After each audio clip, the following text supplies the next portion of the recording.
توهین به یاران پیامبر صلی الله علیه و آله و سلم همراه با مدح آیات اعظام.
با وجود این که این کلیپ از توضیح و شرح مستغنی است، اما برای شفافیت بیشتر لازم می‌دانیم چند مورد را یادآور شویم.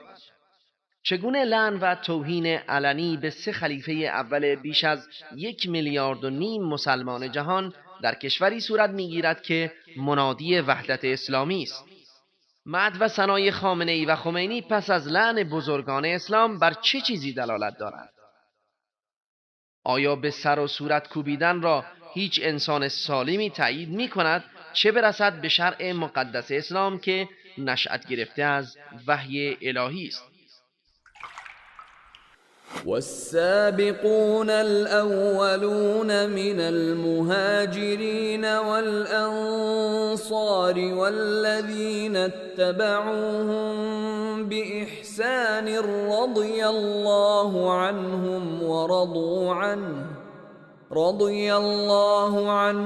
ورضوا عنه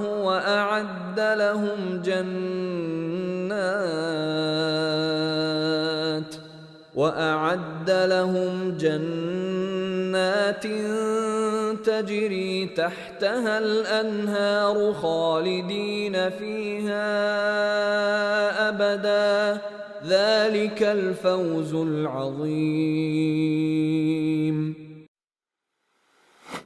الله از پیشگامان نخستین مهاجران و انصار و کسانی که به نیکی از آنان پیروی نمودند راضی است و آنان نیز از الله خوشنودند و الله برایشان باغهایی آماده کرده که از فرودستش جویبارها روان است و جاودانه در آن میمانند.